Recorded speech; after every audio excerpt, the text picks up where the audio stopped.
Muito bem, meus irmãos.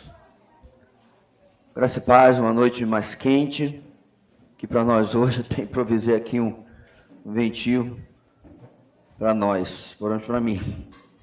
Bem, nós vamos agora, amados, para a nossa terceira mensagem desse nosso Videira Camp 2025.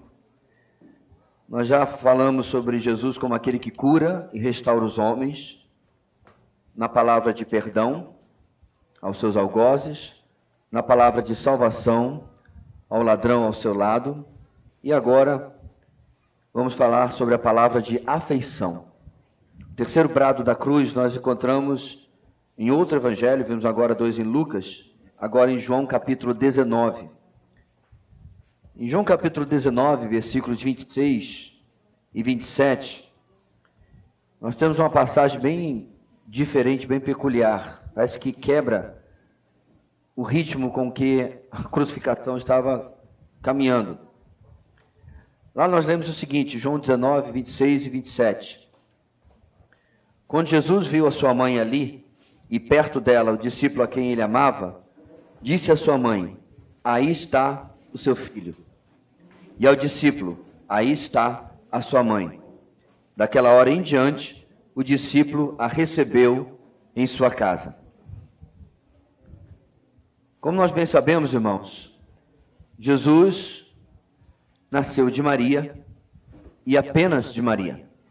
A sua concepção não teve nenhuma participação de um homem, nenhuma participação masculina. Ele não foi concebido como nós fomos.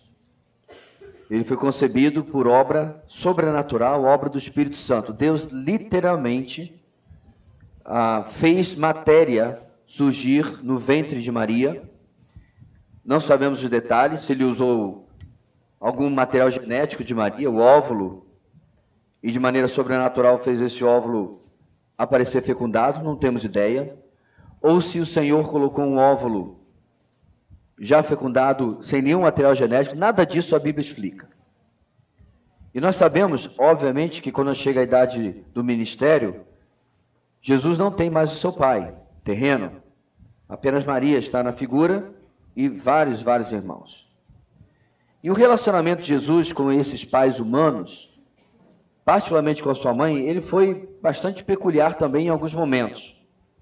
Em Lucas capítulo 2, nós lembramos que Jesus é um rapaz, um menino, e a família sobe a Jerusalém na época da Páscoa, e na volta Jesus fica na cidade. Ele só é encontrado 5 dias depois. Se a minha memória não falha, eles já tinham caminhado o tempo de 1 ou 2 dias, e procuraram Jesus por 3. Foram 5 dias. Já pensou você sendo mãe? Sendo pai. Você devia estar alucinado. E eles o encontram só 5 dias depois, aonde? No templo. Não sabemos quanto tempo, mas ele estava conversando com os senhores ali, os mestres da lei. Aqueles que não só conheciam o Antigo Testamento, mas o conheciam de cor. E eles estavam surpresos com Jesus. E aí sua mãe lhe disse: filho, por que você nos fez isto? Seu pai e eu estávamos aflitos à sua procura. E a resposta dele, meus irmãos, foi uma pergunta, como se ela fosse algo óbvio. Por que vocês estavam me procurando? Não sabiam que eu devia estar na casa do meu pai? Em outras palavras, o que ele quis dizer: por que vocês não vieram direto aqui? Era o único lugar que eu poderia estar. É como se Jesus estivesse invocando na memória dos seus pais: vocês não lembram quem eu sou? Vocês não lembram o que lhes foi anunciado? Porque tanto Maria quanto José foram visitados pelo anjo Gabriel, e lhes foi anunciado quem ele seria. Literalmente foi dito dele que ele viria para libertar o seu povo dos seus pecados. Então, para ele parecia algo óbvio. Em outra ocasião, mais adiante, Jesus já é um adulto. Como disse, José já não está mais na cena, já é falecido, e quando estava neste casamento, você conhece a história, o vinho acabou. Então Maria, provavelmente, já muito mais consciente de que seu filho não era uma pessoa qualquer, ele não era uma pessoa comum, não era uma pessoa ordinária, não era uma pessoa normal no sentido de como nós somos, ele pressiona a Jesus como que para que ele se revelasse de alguma forma. Esse é o casamento lá de Caná. O que Jesus responde? Que temos nós em comum, mulher? A minha hora ainda não chegou. João capítulo 2, versículo 4. Em outra tradução você vai ler, o que tenho eu contigo, mulher? A ideia aqui, meus irmãos, e na verdade nas duas passagens, não é de Jesus como sendo mal criado, nem como ele não ligando para o cuidado daqueles que cuidaram deles desde o seu nascimento. Não, isso seria sem sentido. Isso seria uma contradição com toda a personalidade de Jesus. Jesus estava simplesmente estabelecendo verdades, fatos, mas ainda assim se mantendo respeitoso. Especialmente no segundo evento, já parece que Jesus está começando a criar uma distância respeitosa entre ele e a sua mãe, porque viriam 3 anos difíceis, particularmente para ela como mãe. Bem, já no nosso texto, nós sabemos muito bem que todos os discípulos foram embora, só João ficou, o caçula. No nosso texto, ele sempre se identifica, no seu evangelho, como o discípulo a quem Jesus amava. Eu acho interessante, meus irmãos, como alguém pode falar algo tão maravilhoso sobre si e não ser necessariamente contando uma vantagem. Eu sou discípulo a quem Jesus amava. Rapaz, eles tinham realmente um relacionamento diferente, muito provável porque João era o mais novo ali do colégio apostólico. Então, nesse nosso texto, nós vemos um contraste, um forte contraste. Qual? A crueldade, a indiferença dos soldados e dos líderes dos judeus, meio que contando ali uma certa vitória, e em contraste um grupo de mulheres, 4 mulheres, que olhavam para aquela cena com amor e com pesar e com tristeza. Certamente a multidão não tinha como desprezar aquele pequeno grupo dessas 4 mulheres e de João.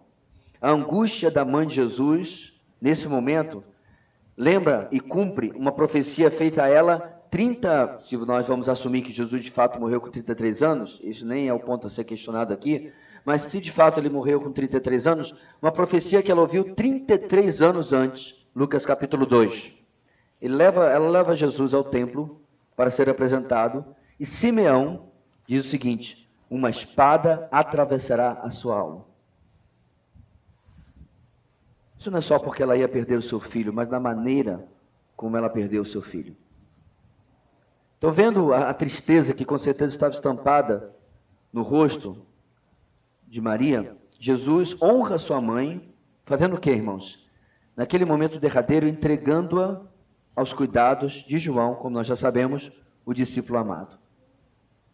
Seus irmãos e irmãs provavelmente estavam na Galileia e não estavam em posição de cuidar dela ou de confortá-la. As palavras de Jesus a Maria, ao discípulo amado, foram o seu terceiro brado, o seu terceiro dito na cruz. E, aliás, o primeiro que João registra. A NVI, meus irmãos, a versão que nós usamos, eu quero destacar isso, omite um fato importante.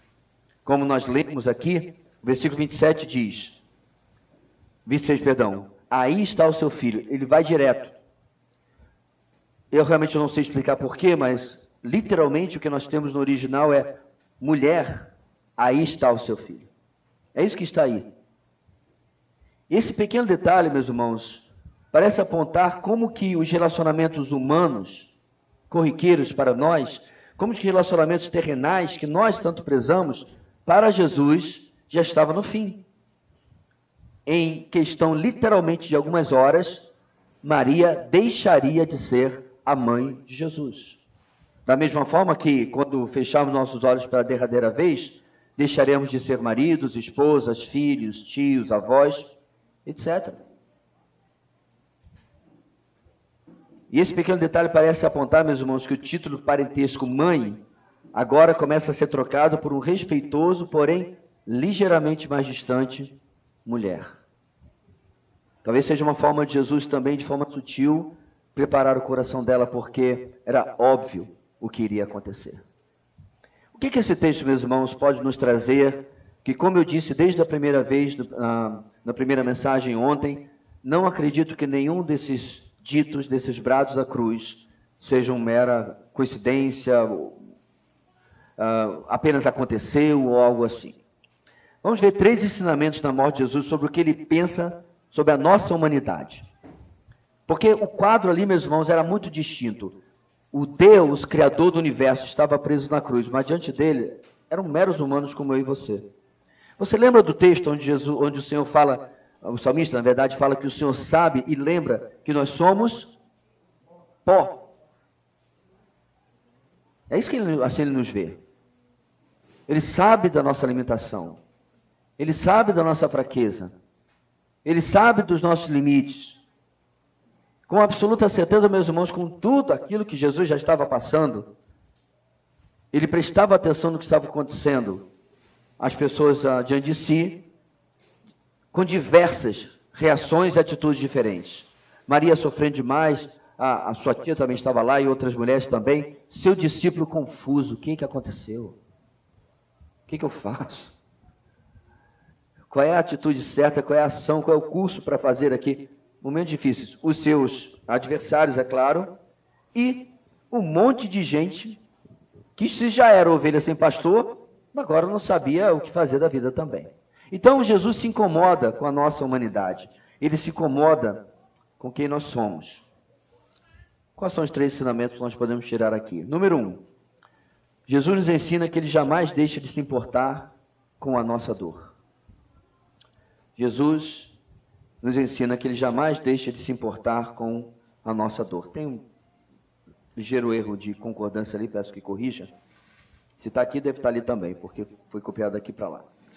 Bem, não foi apenas na cruz, com a sua mãe, que Jesus se portou com os problemas humanos. É reconfortante pensar, meus irmãos, que Jesus não passava pela vida, certo? Tão focado na sua missão esta que não era fácil, missão essa que não era pequena, que ele simplesmente dizia: ei, supera. Supera porque eu tenho problemas maiores a lidar aqui. Supera porque daqui a 3 anos eu tenho um encontro com um instrumento de tortura e morte. Não me venha com seus problemas, porque os meus são maiores. Jesus não tinha e nunca teve tal atitude. Por que eu estou destacando isso, meus irmãos? Porque às vezes essa é a nossa atitude. Por outro lado, Jesus não era assim, ele se importava com os problemas humanos. Na narrativa da morte e da ressurreição de Lázaro, em João capítulo 11, já mencionamos isso aqui em outra mensagem, vemos Jesus, irmãos, profundamente constrangido pelo pranto e pelo luto ao seu redor. Como nós lemos em outro texto sobre essa família, e também neste, Marta, Maria e Lázaro eram amigos próximos de Jesus. Ele frequentava a casa deles. É famosa a passagem de Maria e Marta reclamando, Maria lá, né? Aproveitando aquele momento maravilhoso. A gente conhece, então era gente próxima. E Jesus fica profundamente constrangido, movido por aquilo que ele está presenciando. Mas ele fica constrangido, interessante, mesmo sabendo que daqui a alguns instantes, melhor dizendo, lágrimas de alegria e rostos surpresos iriam substituir a dor e o luto que agora ele presenciava.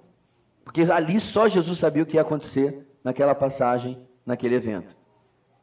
Ele sofre junto com seus amigos queridos, apesar de saber o que ele ia fazer. E nós temos, irmãos, esse pequeno versículo. 2 palavras. Jesus chorou. Mesmo nesse momento, meus irmãos, ele não é blasé, ele não é: rapaz, pare com isso. Que festa que vocês têm. Apesar de lembrar a eles verdades importantes, eu sou a ressurreição e a vida. Lembra que ele fala, inclusive, assim: eu já não lhes tenho dito? Ele cobra, vocês não lembram? Estão chorando por quê? Não, irmãos, ele chora junto. Em diversas ocasiões, Ele percebeu o sofrimento humano nos cegos, nos coxos, em outros doentes, e ele os curou. Às vezes ele esperava que a pessoa tomasse a iniciativa, é verdade, mas outras ele simplesmente ia atrás dele. O coxo no tanque de Betesda é um exemplo entre muitos. Ele vai até o coxo dizendo se ele gostaria de ser curado. Aí o coxo responde: eu gostaria, mas ninguém me ajuda, eu não tenho como chegar primeiro quando as águas são agitadas. Por quê? Havia uma crendice de que as águas do tanque de Betesda eram agitadas e o primeiro a entrar era curado. Era tipo um concurso com uma vaga. Atrasou, não entrou. Não se tem ideia, meus irmãos, se isso realmente acontecia pela misericórdia de Deus, porque não faz nenhum sentido Deus ficar agitando águas e fazendo tipo vamos ver agora, Gabriel, aposta aí, quem é que vai entrar primeiro? Não. A personalidade do nosso Deus não combina com isso, mas Jesus ali foi, e esse homem que provavelmente estava ali há muito tempo, foi curado naquele dia. Pegou a sua maca e foi para casa. E assim foi. Jesus, meus irmãos, se importa com o sofrimento humano. Ele se importa com aquilo que nós passamos. Ele se importa com a nossa dor. E aí, Jesus, na cruz, diante do sofrimento, da dor da sua mãe, o que ele faz, irmãos? Ele providencia o que exatamente ela precisava nesse momento. Mesmo que provavelmente não fosse o que ela desejava. Naquela cultura, irmãos, raramente uma mulher trabalhava. Havia as que sim trabalhavam, lavadeiras, a gente vê na Bíblia, a Lídia vendia púrpura, mas no mundo antigo era muito raro a mulher trabalhar, e é por isso que a igreja primitiva possuía uma lista de viúvas. Porque com a morte do marido, ela ficava à mercê, não tinha INSS, não tinha aplicação na bolsa, não tinha poupança. São 2000 anos atrás e muita coisa era diferente da nossa cultura, e as mulheres sim ficavam à deriva. O que ela precisava agora era de cuidado. E é isso que Jesus providencia. Como eu disse, mesmo que provavelmente não fosse o que ela mais desejava. Porque o que ela desejava de verdade é que de alguma forma espetacular seu filho fosse poupado. Mas isso não era possível. Então, segundo ensinamento, irmãos, Jesus nos ensina que ele jamais deixa de providenciar o que necessitamos. Se quiser completar, e não o que queremos. Jesus atende com exatidão a nossa necessidade. Ele atende com exatidão o que nos falta. Ele atende com exatidão o que está causando realmente o problema na minha vida, e não aquilo que eu acho que vai resolver o problema na minha vida. Porque qualquer mãe, mesmo pai, sabe que no lugar de Maria, nós íamos nos pegar esperando por um milagre, querendo o improvável que acontecesse. Um milagre que seu filho não fosse executado. E mesmo mais adiante, tendo visto o poder divino dele em ação tantas vezes, ele poderia sair daí e ela podia orar por algo sobrenatural que o retirasse da cruz. As trevas que vieram sobre eles, o terremoto, já era evidência, irmãos, suficiente de que o sobrenatural de Deus estava acontecendo ali. Então, uma oração por livramento, para que algo acontecesse, não seria algo tão absurdo assim. Maria realmente pode ter orado por isso, mas nada disso aconteceu. Para o Senhor crucificado, mas ainda assim soberano, a necessidade de Maria era outra. E ele a preenche, ele a atende. Da mesma forma, continua sendo, irmãos, o cuidado do Senhor por nós. Não o que queremos, mas sim o que necessitamos. Algumas vezes, irmãos, é verdade, as duas coisas estão combinadas. Mas muitas vezes não. Nosso coração geralmente erra o que é melhor para nós. Porém, irmãos, o Senhor nos ama em demasiado para permitir que tenhamos, vamos chamar assim, o segundo melhor para nossas vidas. Ou o melhor apenas na nossa mera opinião humana. Ele dá aquilo que é o melhor segundo o que ele pensa. E a sua vontade, Paulo registra para nós, Romanos capítulo 12, é boa, perfeita e agradável. Agora percebam, meus amados, que ao dizer não para o anseio mais profundo dessa mãe ali na cruz, Jesus estava provocando uma profunda dor. E esse é um efeito colateral, às vezes real, da resposta de Deus. A resposta de Deus, muitas vezes, vai nos causar dor, tristeza. Vai nos causar até mesmo indignação. Por que, Senhor? Por quê? Os discípulos estavam assim, irmãos, aqueles no caminho de Emaús disseram, pensávamos que era ele que iria libertar Israel. Jogamos fora 3 anos da nossa vida. Porque Deus responde aquilo que é o melhor. Atende aquilo que é melhor para nós e não aquilo que nós precisamos. De fato, irmãos, a resposta do nosso Senhor, o querer dele é sempre melhor. É de acordo com a boa, perfeita e agradável vontade dele. E quando, meus irmãos, nós entendemos isso, o nosso coração é acolhido. Nosso coração é abençoado. O luto de Maria foi real, durou 3 dias. E eu fico imaginando como essa mãe encarou quando a outra Maria, a Madalena, chega aos discípulos, e com certeza a ela e outras, diz, o quê? Eu vi o Senhor. De novo, meus irmãos, eu estou aqui conjecturando, porque obviamente eu não sou mãe, mas eu sou pai, eu pularia na frente dessa mulher dizendo assim, Maria, xará, não brinque comigo, do que você está falando. Tardiamente, e de outra forma completamente diferente do que ela esperava, o Senhor acabou atendendo o anseio, a oração do coração daquela mãe. Seu filho estava vivo. Mas se ele tivesse atendido, irmãos, é claro que eu não iria, eu sei. Se ele tivesse atendido da outra forma, como toda mãe, todo pai esperaria, nós não estaríamos aqui. Ainda estaríamos mortos nos nossos delitos e pecados. Então, a próxima vez que o Senhor disser um não à nossa oração, e nós percebemos que Ele está nos dando outra resposta, o que nós temos que lembrar, irmãos? Deus está no controle. Ele sabe exatamente o que está fazendo. Eu só tenho que esperar. Eu vou ver a resposta dEle. E finalmente, meus irmãos, Jesus nos ensina que Ele sabe o quanto pode confiar em nós quando nos ordena algo. Ele vira para o seu discípulo João, para esse caçula, é uma unanimidade entre os comentaristas, esse cujo nome significa graça de Jeová, Yohana. Esse que na noite anterior estava deitado sobre o ombro de Jesus. Nós precisamos compreender, meus irmãos, que assim os povos orientais, eles têm eles não têm alguns tabus que nós, os latinos, temos. Por exemplo, cansei de ver no shopping indianos caminhando de mãos dadas. Eles não são homossexuais, eles não são gays, não tem nada disso. Culturalmente, isso não tem nenhum problema.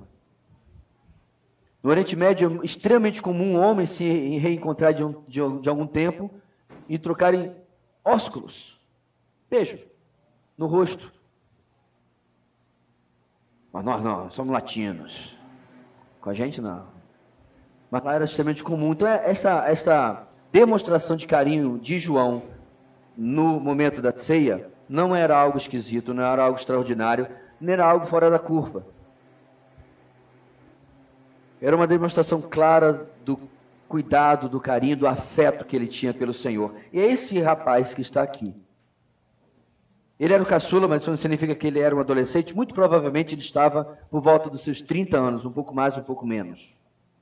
Seja como for, ele recebe uma tarefa extremamente honrosa: cuidar da mãe do Salvador. Maria não era desconhecida dele, nem dos outros apóstolos, obviamente. Muito provavelmente, eles haviam frequentado a casa dela em alguns momentos, e ela ia e vinha da sua casa no interior até Jerusalém, e os encontrava, e eles voltavam para lá, enfim. Mas ainda assim, meus irmãos, Jesus inaugura uma relação nova, uma relação quase de adoção. A grande pergunta é, quem está adotando quem? Porque o que parece de fato é que ele encarrega o seu discípulo que adote a sua mãe e cuide dela. É muito provável, meus irmãos, que essa tarefa ela não se prolongou para sempre. Maria tinha filhos. Mas de alguma forma, e novamente me permita, eu estou conjecturando, havia uma certa tensão nesta família, por quê? Se coloque no lugar desta família. Você tem um irmão mais velho. Pela cultura da época, ele era responsável pelo clã, uma vez que José havia morrido. Ele larga esta responsabilidade para sair e virar o quê? Pregador itinerante. E mais que isso, ele tem rompantes de grandeza. Ele diz que é Deus, ele diz que é Salvador, ele diz... Os irmãos deles, com certeza, irmãos, não encaravam isso numa boa. Lembra José e os seus irmãos até certo ponto, né? Havia uma tensão aqui. É por isso que não há ninguém da sua família mais aqui, pelo menos os seus irmãos. Eles estão lá na Galileia. Não acompanham, não estão juntos, não estão apoiando. Mas nós bem sabemos que pelo menos 2 irmãos de Jesus se convertem, muito provavelmente após a ressurreição. Tiago e Judas. Aliás, Judas é um nome injustiçado, né? Todos da Bíblia prestaram menos um, mas ninguém põe o nome do seu filho de Judas. Que pena. Pelo menos no Brasil. Coloca em outras línguas, mas no Brasil ficou proscrito. Desde que você não chame seu filho de Judas Iscariote, está de boa. Põe o nome do seu filho para onde? Judas Tadeu, enfim. Esses 2 irmãos se convertem e com certeza absoluta, meus irmãos, cuidaram da sua mãe. Mas no momento ele recebe essa tarefa extremamente honrosa. O caráter do nosso Senhor, meus irmãos, aqui nos indica que será impossível que ele desse uma tarefa se João tivesse o risco, a possibilidade de falhar. Eu creio, meus irmãos, que esse é um princípio real. Absolutamente todas as pessoas que Jesus chamou no Novo Testamento estavam predestinadas a cumprir a essência do que Jesus pretendia, mesmo que tenham cometido os erros. Saulo, respirando ameaças contra a igreja, pediu cartas aos sacerdotes para ir até Damasco e prender aqueles do caminho. Indo até Damasco, uma forte luz brilha do céu. Ele cai do cavalo, literalmente. Ouve uma voz, só ele, os outros só viram a luz, que diz o que, irmãos? Saulo, Saulo, por que me persegue? Quem és tu, Senhor? Eu sou Jesus a quem tu persegues. E aí Jesus fez um apelo: você quer me aceitar como Senhor e Salvador? Aí Saulo disse: hoje não. É assim que está na sua Bíblia? Jesus não perde viagem. A gente usa isso no futebol, tá, irmãos? De uma maneira muito ruim. É quando o camarada vai lá e já deixa outro no chão. Rapaz, não perde a viagem, já deu um pontapé no adversário. Só que Jesus, meus irmãos, ele não perde viagem porque ele dá um pontapé na sua dureza de coração, na sua dureza de mente, na sua falta de compreensão do Evangelho. Jesus já dá a canelada em tudo isso, dá um carrinho e faz a obra e nos transforma. Não havia, meus irmãos, nenhuma possibilidade que aquele encontro no caminho de Damasco fosse a terminar de outra maneira, a não ser com Paulo convertido. Entende o que eu quero dizer? Ele dá uma tarefa para Paulo, você sabe muito bem, e Paulo, meus irmãos, estava predestinado a cumprir, em essência, o que Jesus havia planejado, pretendido para ele, ainda que humanamente ele tenha cometido erros, assim como nós também. Nesse texto, irmãos, tão, como eu disse, peculiar, para nós encerrarmos um dia cansativo, um dia de sol, o que nós podemos tirar para nós e entender no diálogo de Jesus com sua mãe e com seu discípulo amado, em João capítulo número 19? Primeiro, você já se sentiu sozinho em meio ao seu problema? Você já se sentiu como se Deus não ouvisse a sua oração? Ou você já se sentiu como se as coisas estivessem demorando demais? Você está orando, você inclusive está fazendo a sua parte, porque você ouviu o pastor lá na igreja falando, confie em Deus e deixe sua pólvora seca. Então, pastor, minha pólvora está mais seca como jamais poderia estar, eu estou fazendo tudo o que eu posso. Mas eu continuo falando com um espaço vazio. O problema continua lá, a situação não muda, não resolve.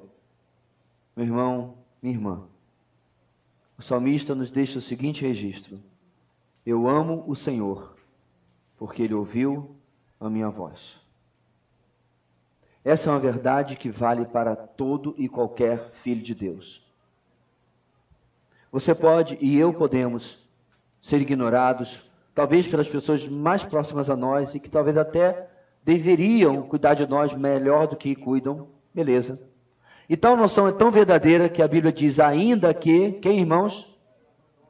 Meu pai e minha mãe me abandonem. Como é que termina? O Senhor não me abandonará. O texto pega, meus irmãos, aquilo que seria o epíteto, o ápice do cuidado. Não é? Estava ali agora, a Esther disparou para cá. Luz, olha a Esther. Lá já vai atrás. Já que o marido está ali fingindo uma lesão, né, tal, já entra em modo leoa. É ou não é? Imediatamente, irmãos.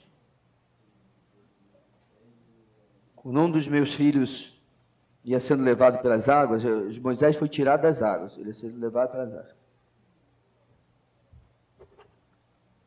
Tinha uma outra criança com ela, a Kiara, lembra, Kiara? Tá, aí eu pulei atrás dos dois, mas meus irmãos, eu sou menino do Rio, calor que provoca arrepio. Eu nado desde antes de andar.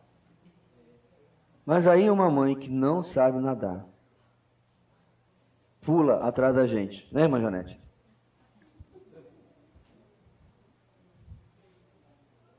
Aí eu pergunto, meus irmãos, você acha realmente que o nosso pai fica de braço cruzado quando está doendo? Você acha realmente que o nosso Deus manda um te vira? Até mesmo quando nós somos os causadores da nossa dor, por algum motivo. Você acha que Deus faz isso com a gente? Essa é a razão, meus irmãos, porque cristãos muitas vezes entram em desespero, entram em parafuso, porque perde de perspectiva que os olhos do Senhor estão constantemente sobre nós. Cuidado dele, meus irmãos, é 100% do dia, 365 dias por ano. 366 nos anos bissextos. Ele não tira folga. Para nos comunicar isso, o salmista escreveu a canção, o guarda de Israel, eu gosto da versão antiga, não pestaneja, como alguns estão pestanejando hoje depois do calor. Não dorme, nem pestaneja, nem cochila, o guarda de Israel.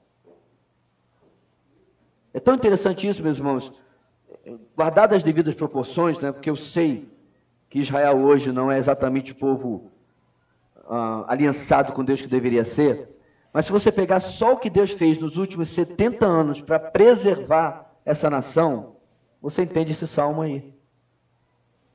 Muita coisa ruim aconteceu nesses 70 anos, mas quando você tem, nem lembro quantas, 7, 8, 9 nações ao redor que juntas invadem um paizinho que mal tinha sido inaugurado, e eles vencem, eu lembro do salmo.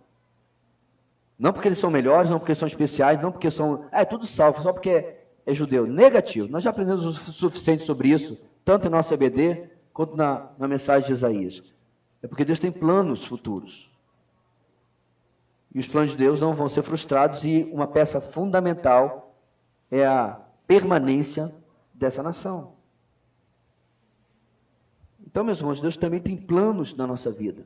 Ele se importa com absolutamente tudo que acontece conosco e está ali ao nosso redor.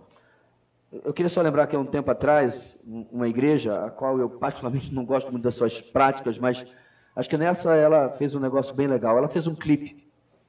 Um dos irmãos da igreja fez o papel de Jesus, o que para alguns já é ofensivo, mas isso aí é um negócio para uma outra mensagem.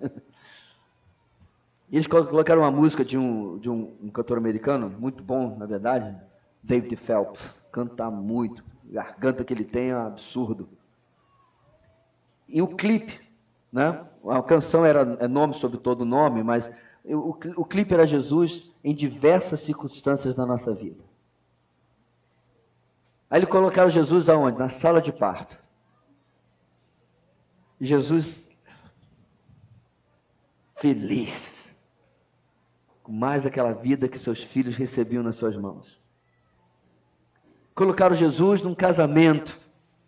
Achei tão interessante que nessa cena ele está com a cabeça coberta, como era o costume judaico. Para orar, os homens cobriam a cabeça. E ele batia palma, ele vibrava porque os seus filhos estavam casando. Mas quer ver só? Jesus também estava numa sala de espera de hospital, que é um dos piores lugares do mundo para você ficar quando seu filho está lá dentro. Ou quando sua esposa está lá dentro. E aí a médica sai e você sabe, não tem som, que ela está dando uma péssima notícia. Aí Jesus ali não está batendo palma, não está vibrando, ele coloca as mãos ao redor daquela mãe.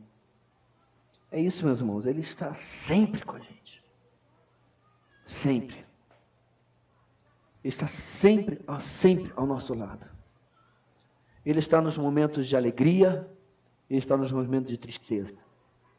Ele está quando celebramos, ele está quando lamentamos. Ele está, meus irmãos, sempre nos protegendo. Mas também, irmãos, ele é aquele que nos responde como nós precisamos. E aqui, amados, nós precisamos questionar o nosso coração nesse segundo ponto.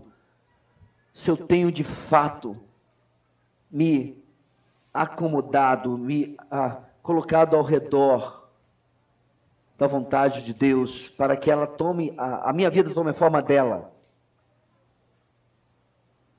Quando nós fazíamos amigo cultos, de vez em quando, e alguém comprava uma bola para dar de presente, o embrulho de presente, a forma de quê? De bola. Então a gente brincava assim, adivinha o que é? Era óbvio que era uma bola, né? Quando você coloca, meus irmãos, algo envelopando, embrulhando outra coisa, vai ter a forma daquilo ali. Você comprar um abacaxi, você pode botar no plástico do supermercado, todo mundo vai ver um abacaxi. Olha aí o formato dele, olha a coroa, pá. Se você comprar um melão, as pessoas vão provavelmente deduzir que é uma coisa, né, melão, tal, mas talvez seja uma outra coisa redonda, mas se estiver vendo a cor, onde eu quero chegar? Quando a gente, meus irmãos, se amolda, e esse é o verbo que você tem lá em Romanos capítulo 12, correto? Se amoldar, e não a este mundo, mas transformar pela renovação da nossa mente. Esse é o termo. Mas quando a gente se amolda à vontade do nosso Deus, e não discutimos com aquilo que Ele, faz, a nossa vida começa a ter a cara da vontade de Deus para nós. Mas a gente luta, a gente resiste. E a infelicidade vem na nossa vida porque eu não consigo aceitar o que Deus está fazendo. Eu não consigo aceitar o que Deus trouxe sobre a minha vida. E como nós aprendemos aqui, meus irmãos, Ele vai sim fazer a vontade dEle, e ela é o que nós necessitamos e não necessariamente o que nós queremos. E finalmente, quais são os chamados subsequentes que Deus tem feito a você depois do chamado da salvação? Calma, eu repito. Quando você ouviu o Evangelho da salvação, Efésios capítulo 1. Você recebeu um chamado, Efésios capítulo 4, do qual você precisa ser digno. Esse chamado não é chamado para tocar no louvor, para ser pastor, não. Aquele é chamado de salvação. Eu acho que eu já tenho visto até gente que se diz professor de Bíblia interpretar errado. É simples. Chamado para salvação. Esse todos nós temos aqui. E ao longo da nossa vida cristã, meus irmãos, Deus vai nos chamar para tarefas, para desafios. Talvez sejam coisas tão diretas, simples, de que não precisa nem cerimônia, como fala de Jesus para ele. Como, por exemplo, ele fez um chamado a Filipe. Junte-se à carruagem e prega esse homem que está aí nessa carruagem. Rapaz, você já imaginou que o tesoureiro da rainha Cândace da Etiópia tinha na sua comitiva? Aí lá vem esse camarada, maltrapilho, né? Filipe, e ouve a voz do Senhor dizendo que ele deveria se juntar àquilo lá e perguntar se ele entendia o que estava lendo. Entendes o que lê isso? E o eunuco responde, e você sabe como a história termina. Meu ponto aqui, meus irmãos, quais são os chamados subsequentes que Deus tem colocado na sua vida? Partindo do princípio do nosso texto, que o nosso Deus jamais ordena algo que Ele não possa confiar em mim e na sua mão para fazer. Normalmente, meus irmãos, nós usamos as nossas deficiências, que é um exemplo clássico, Moisés. Moisés sai fugido do Egito porque ele mata um egípcio para proteger o seu próprio povo, que não reconhece como esse libertador todo. 40 anos depois, o Senhor diz para ele voltar para esse mesmo Egito e libertar o seu povo. E aí ele começa. Eu sou pesado de língua. Eles não vão me ouvir. Isso e aquilo. Aí o Senhor dá-lhe a lapada. Quem fez a língua?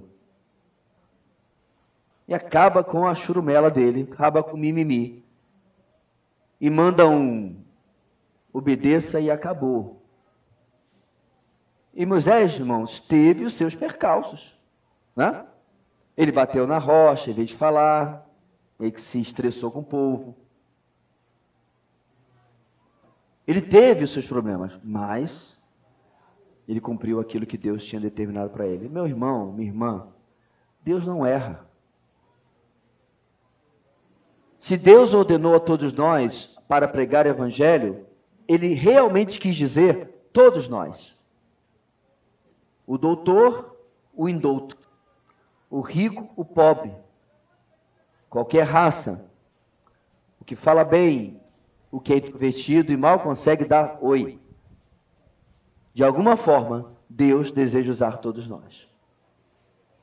Quem é um empecilho, irmãos? Se não é Deus, só sobra eu mesmo. Nessa passagem, portanto, meus irmãos, o Senhor Jesus nos mostra o quanto Ele conhece e se importa conosco, com a nossa natureza, com as nossas limitações. Ele mostra o que Ele pensa da nossa humanidade. E diante disso tudo, nós podemos entender que, apesar do que nós somos e apesar das nossas limitações, o Senhor está sempre conosco, sempre desejoso a nos usar, sempre presente na nossa vida, sempre nos dando o que precisamos. Venhamos e convenhamos, quando se para analisar, não é tão difícil assim trocar um falso Deus por esse Jesus, porque Ele é top. Ele é acima da média. Ele faz e realiza, amados, na vida dos seus, nós, o que nenhum Deus jamais fez. Não é à toa que o salmista escreve: não há entre os deuses semelhante a ti, Senhor. Não apenas pela sua grandiosidade e majestade, porque isso são questões transcendentes de Deus, mas também, meus irmãos, por causa da sua imanência, é o Deus presente, o Deus próximo, em todas as estações e momentos da nossa vida. Amém. Deus querido, nós te agradecemos nessa noite, por tua presença maravilhosa, que permite que nós jamais sejamos sozinhos. Muito obrigado, Senhor. Tu és realmente acima de tudo que nós podemos esperar. E ainda, Deus, que qualquer ser humano possa vir a falhar, faltar e nos decepcionar, nós jamais estamos sozinhos. O Senhor está sempre ao nosso lado. Muito obrigado. Oramos em nome de Jesus. Amém. Amém.